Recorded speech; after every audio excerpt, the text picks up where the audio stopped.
It's okay for you to want to keep your person at home. You do have choices. You are listening to The Alzheimer's Podcast with Mike Good of Togetherness, your number one resource for practical tips and insights, empowering you and your family to live well with Alzheimer's.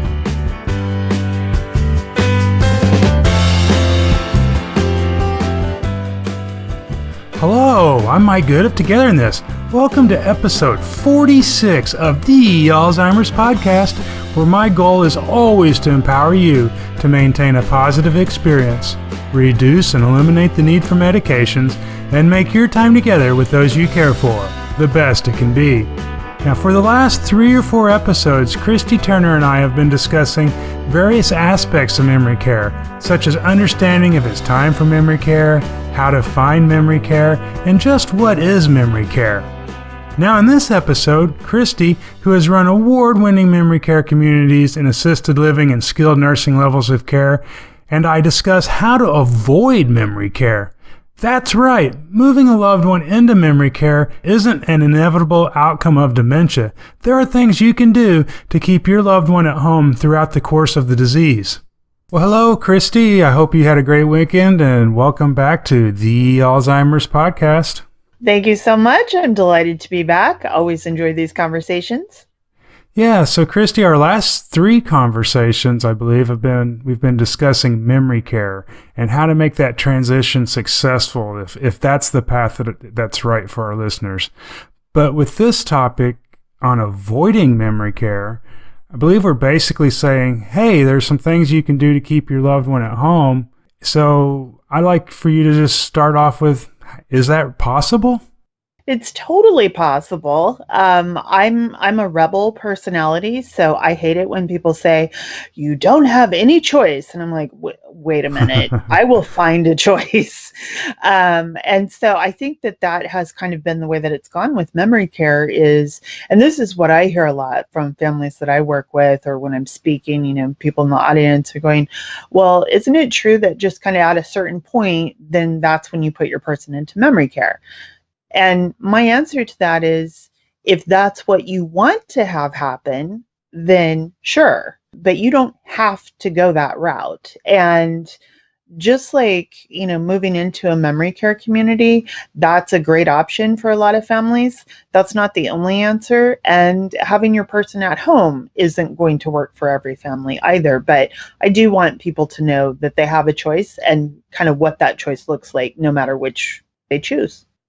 Yeah, that's great, because there are so many misconceptions or beliefs that, all people with dementia follow the same path of progression, and families, how they handle it's the same. But Exactly. But we always hear that saying, when you've met one person with dementia, you've met one person. But I always say, when you've met one family with dementia, you've met one family, because each family has different means of coping and handling in that, and I believe that really plays into whether they can avoid memory care. Yeah, certainly. So it's always, there's the person with the diagnosis, but none of us lives in a vacuum. So the whole family system is definitely affected, and be it dementia, cancer, what have you, any chronic long-term progressive, incurable illness. And I'm not saying cancer always is, so please, nobody who's listening, don't think I'm saying that. But with dementia, it requires the support of people around the person, because this is just something that no one can manage alone. The nature of the condition makes that impossible. So it is going to affect the whole family system, and the family system needs to make some choices about what they want that to look like. And ideally, and this is really what I do, is get everybody in that ecosystem rowing the boat in the same direction. Otherwise, we end up with one person paddling furiously, and somebody at the other end paddling furiously, and they're going different directions. And what you end up with is just a hot mess. So, yeah, this is very important. And I really appreciate the opportunity to talk about it today. So building that support system earlier or as soon as possible and letting it grow and get growing in the same direction is so key to fighting back against dementia and allowing your loved one to live comfortably and safely at home. What would your top tips be then for how to avoid memory care? Number one is always making a decision. So the first thing I ask clients that I'm working with is, what are you hoping for? What do you want this to look like? And for so many people, and I've probably even said this on a different podcast episode, but it's so true, and I think bears repeating. So many people are stunned by that question because they're just stunned that they have any choice at all about anything. Because again, the wide perception is this terrible thing happens and you suck it up for 8 years, 10 years, whatever it is, and just sort of watch a tragedy unfold, and you're swept away by the current. You don't get any choices in anything. And that's actually not true. And again, completely against my personality type. So, for families that do like control, that are like, I do not like surprises, that they love working with me because I'm like, we are going to map this out. Now, that doesn't mean we can predict the future, but we can start by, and I support families in making decisions. So if they make the decision, I want to keep my person at home with me. And I hear this a lot from spouses. I want my husband to be holding my hand in our bed as he takes his last breath. Okay, I can definitely help make that outcome happen, but we've got to get from where the family is right now in this moment to that moment. And that's mapping out that plan. And so it's like really with anything else in life, if we have a goal, we are about a bazillion percent, and I think that's a scientifically correct stat, a bazillion percent more likely to reach that goal if we have written goals and an identified goal, right? That just makes sense. And so thinking about, let's say your finances. And we know dementia typically lasts anywhere from, let's say, 8 to 12 years. And I'm being kind of conservative because it can go up to 20 years. But let's say 8 to 12 years, right? So we'll just pick 10 as kind of the middle ground there. So let's say your person is going to have dementia for 10 years. And you're just like, well, I guess it's kind of going to go the way everybody else says it's going to go. And so, you just kind of resign yourself to it. Would you ever do that with your finances? Would you not look at them for 10 years? Would you just kind of hope for the best? No way. Nobody would do that, right? We may not always hit our marks, but we definitely have goals. We know we need X amount coming in because Z amount is going out. And there are things that we can do to affect how much is coming in, how much is going out, and kind of what our life looks like in relation to finances. And it's the same with making that decision of, okay, I want my person at home. I want them to die at home. So I want them to be with me the whole way. All right. So what pieces need to be put in place to make that possible? Because again, none of us exist in a vacuum. So number one is knowing you can't do this entirely by yourself. It's not possible because, again, going back thinking to maybe when you had an infant at home, there are definitely single moms who do this, and God love them because they're sleep deprived, right? But the difference between an infant and a person living with dementia is obviously a bazillion, that's my number of the day, a bazillion years of life experience, but also the fact that we're talking about a full-grown adult who's autonomous, right? They may need assistance in the restroom, but they don't necessarily feel like they need your help or permission to get up and move about the house or walk out the door or turn on the stove, or there are a lot of things, right? So you as the care partner have to not be sleep deprived. That's just kind of a big basic one. So what's your plan for being able to sleep all the way through the night? Because if your person's doing that now, fantastic. That won't always be the case. So it's looking at all of these contingencies, because as you said, you meet one person, one family, then you've had that experience with that one person or that one family. and I'm blessed to have worked with over 1,200 people living with dementia and their families at this point. So I know it can go a lot of different directions. Just being able to have a plan for what about if this happens? What about if that happens? So just kind of mapping it out. But it all starts with that decision of this is what I want. This is what's going to work for our family.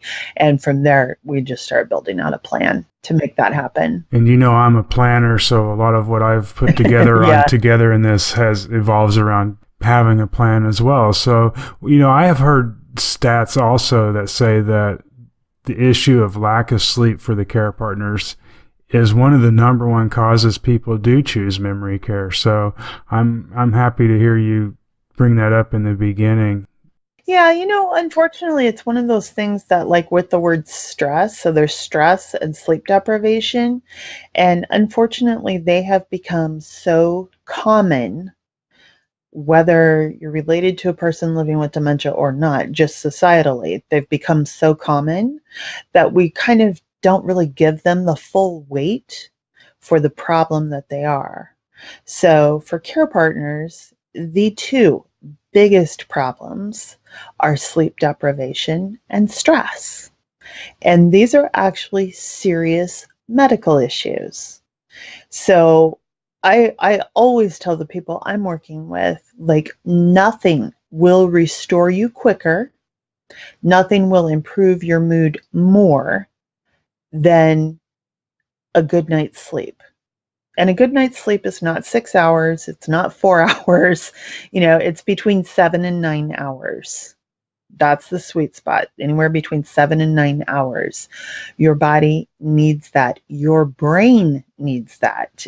Think of it like, plugging in an electric car and it's recharging, right? Your brain needs sleep. Period. And I'm not even talking about like your body, right? Right. And how your body feels. So your brain needs sleep, your body needs sleep. Your emotional state, sleep. Sleep is like the wonder drug, sleep. So that's really important. And the amount of sleep that you get or don't get also affects your stress level. It affects your ability to cope. I know that there are business people, some of whom have gone on to become president, who brag about the lack of sleep that they get. And I would urge anybody listening, please do not emulate anyone who brags about getting 3 or 4 hours of sleep a night. What they're telling you is that they are sleep deprived, and that sleep deprivation does in fact affect thought process. It affects how we, feel about ourselves, about people around us, our resiliency, our ability to cope with situations. It's the difference between being able to laugh and shrug and really getting into the weeds on something that just does not deserve that amount of energy or attention. So I am well aware. I am on a soapbox right now and I am preaching, but please hear me. Sleep. 7 to 9 hours of sleep a night. Everybody needs it, and especially care partners. And the more uninterrupted sleep too. Right. Yeah. Good sleep. So that goes to that, that planning and being prepared that there may be a phase or a time where your sleep is going to be affected. And so you talked about planning and having goals, and that's the very huge commitment that people, I think, don't really understand about dementia until they're really in the throes of it. Getting a professional such as yourself, and so for our listeners out there, they're a step ahead because they've got Christy Turner here helping them, understand this, and that's awesome. But there's so many that don't, and we got to keep reaching them. So. Yes, listeners, please feel free to share the podcast with anybody that you think would benefit. Share it on Facebook, Twitter, Instagram, whatever you use. We'd really appreciate it. And I think your friends that could use the information would appreciate it too. So I guess I'm just going full board shameless today. Well, that's good. I'm on my soapbox. I'm pushing the pod. Yeah, well, I think one thing that we neglect to mention to the listeners is that you do still provide consultation, coaching, and assistance for care partners out there. So I really want that's one of the primary reasons I like having you on the show, is because of the wisdom you bring and the empathy you have for the disease. And so for our listeners, definitely make sure you visit Christy's page at dementiasherpa.com and reach out to her when you can and enlist her services. So yeah, there's another Thank plug. You, Mike. You're welcome.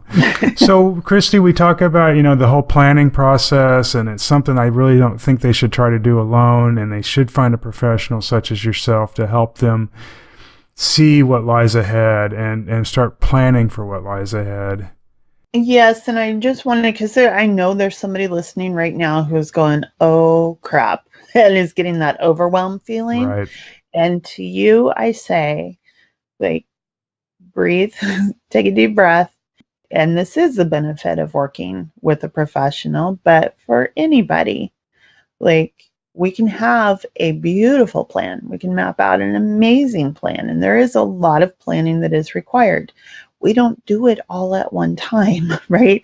It's a process. So please don't get overwhelmed by going, oh my God, I'm not really a planner. I'm more a fly by the seat of my pants kind of person. Don't let that stop you. If you want your person at home with you, then you do still need a plan.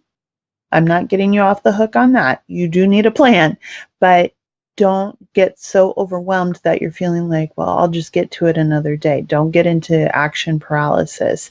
You just, it's like, what's the thing about eating an airplane? How do you do that? One bite at a time. So that's how we do that, is we just look at one aspect, plan that out, look at another possibility. So it's just, like learning to walk one step at a time. So please, nobody listening, don't give up hope that you can pull this off. You absolutely can. And earlier you mentioned having others to help you, that care circle we call it, or I call it, and sharing that plan with them and having them involved in the development of the plan if possible. Yes, and that is a great point, because the if possible is like the big thing that you said. This is where I see people really run into a big problem. And it goes something like this. Okay, Christy, I know I can't do it all myself. I'm an intelligent person. I get that. My husband works full time and I work part time. And so we can't do it all on our own. We totally get that. And my sister lives like 5 minutes away. So can you make my sister be involved? The short answer is no, I can't make your sister do anything, right? So this is, having a loved one living with dementia is emotionally devastating on its own. When we start having unrealistic expectations about people in our family, that is just adding more emotional devastation on top of something that's already really tough. So I would really urge people to not do that. There's a great way to have a conversation, to invite people in the circle in. And, with my clients, we always do a kind of a review of who are the possibilities in your whole circle, who are the possibilities? Let's look at them. And then let's start, kind of going through some criteria to find out who's going to be a good fit for this and who's not. So if your expectation is someone is going to be at your side through this process every step of the way, and that person has never really shown up to family events, has always been kind of irresponsible, isn't really super interested in returning your texts or emails, that person is not a great candidate. I'm not saying a miracle can't happen. It might, but I'm not banking on it. And I will use an example from my own family, which always kind of horrifies people, but that's why it's such a great example. So my mom's mom had Alzheimer's disease for 19 years. And my parents moved my grandma in with them the last 5 years of her life. And my mom was a nurse and wanted to do it. She did it with so much love. She did an amazing job with my grandma, just amazing. My grandma was so happy. best care. Anyway, I could go on and on about how awesome my mom is. But the point is, my aunt, who had always historically been much closer to my grandma, whereas my mom was kind of a daddy's girl, my aunt said to me 3 days, I'm not making this up, 3 days before my grandma died, I don't think Anna's okay. I think something's really wrong. Oh my. Yeah, and she had been on hospice she actually, from the day she went on hospice to the day she died was 6 months exactly. I don't think that ever happens, but that happened to be the case there. So she had already been on hospice for just short of 6 months at that point.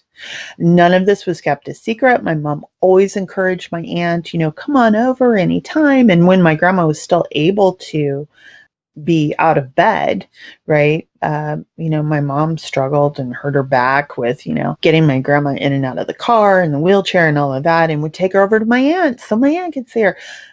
And my aunt is not a horrible person, despite what it may sound like. Right. She's not. And she's very family oriented, and she would do anything for her kids and her grandkids. And she loves my mom to pieces, and they've historically been close. We could psychoanalyze my aunt, but that's not really going to help anybody.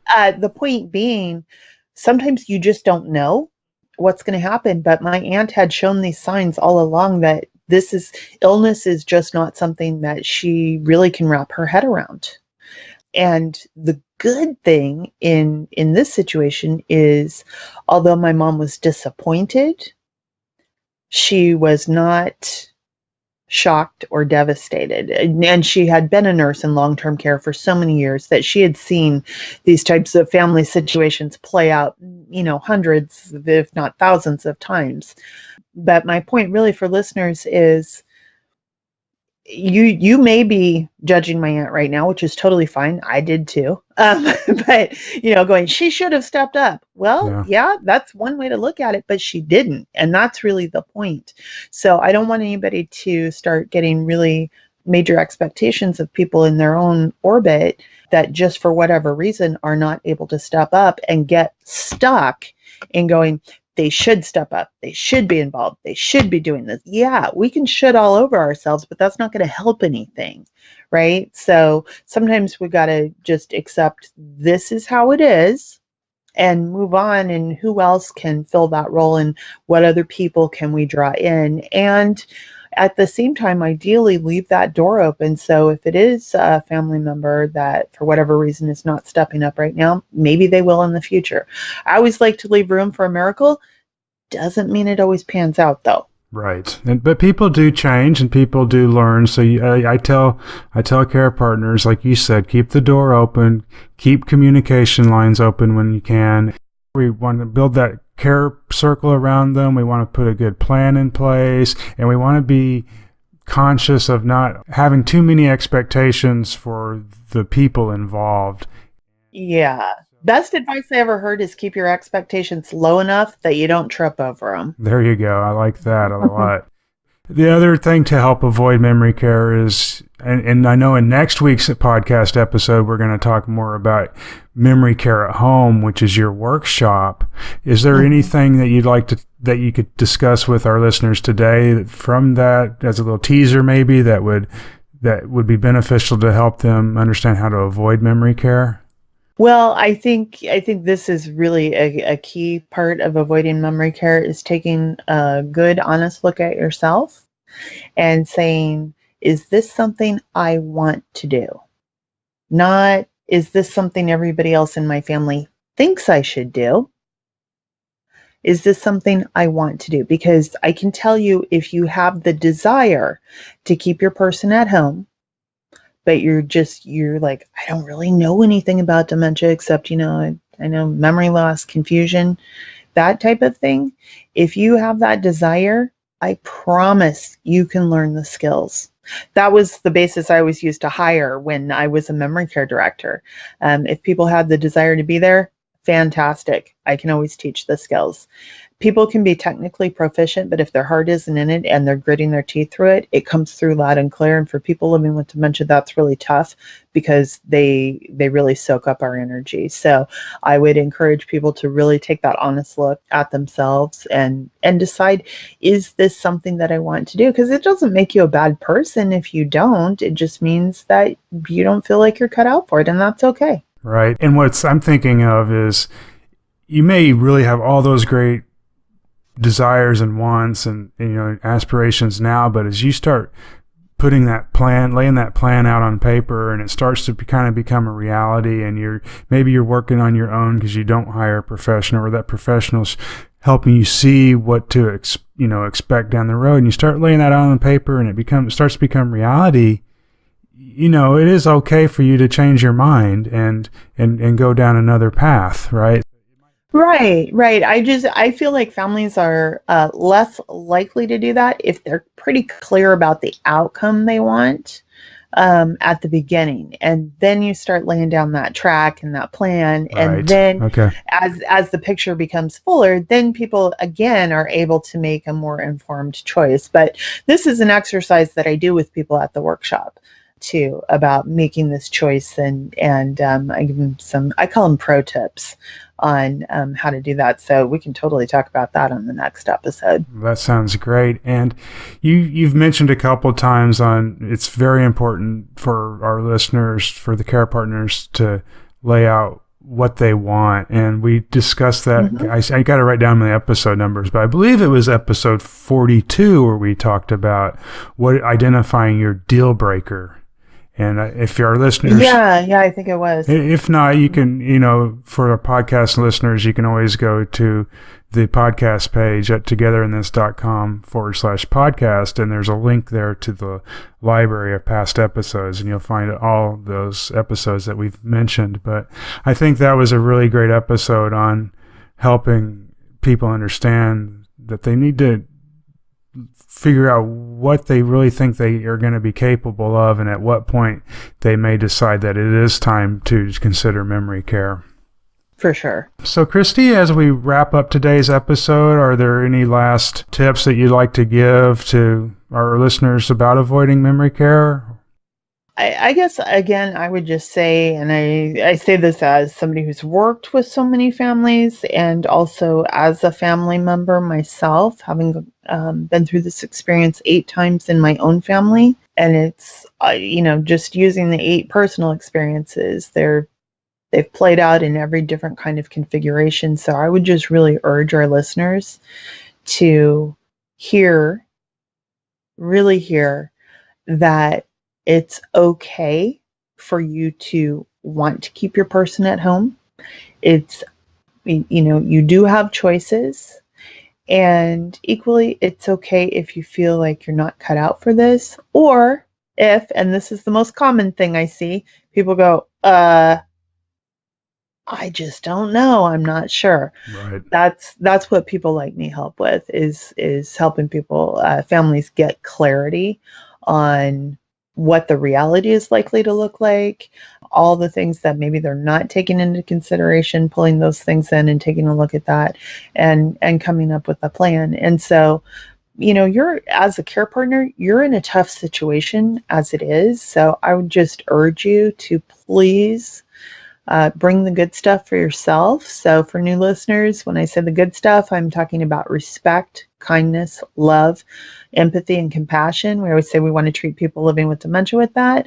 I urge care partners to turn the good stuff loose on yourself first, and think about, what would you say to your best friend if your best friend was faced with the exact same situation you're in right now, rather than the nasty little voice in your head that can sometimes run amok and tell you you're not good enough or you're not doing it right?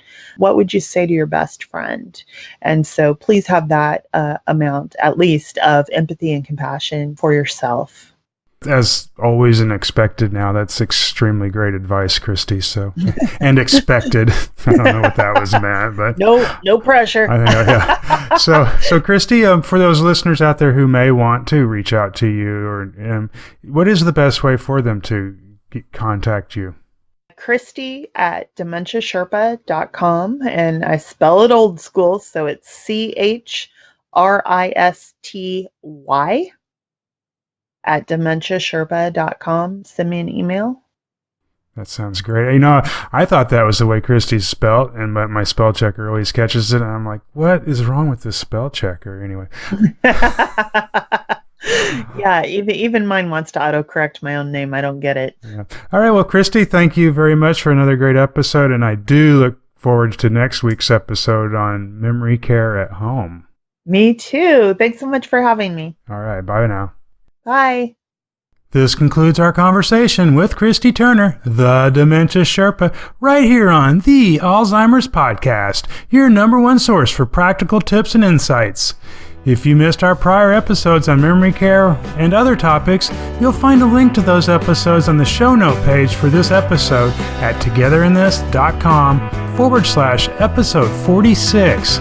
Thank you, and I look forward to sharing more with you next week when Christy and I discuss how to have memory care at home. Bye now. You've been listening to the Alzheimer's Podcast with Mike Good of Togetherness. For more information and to get the resources mentioned in this episode, visit togetherinthis.com/podcast.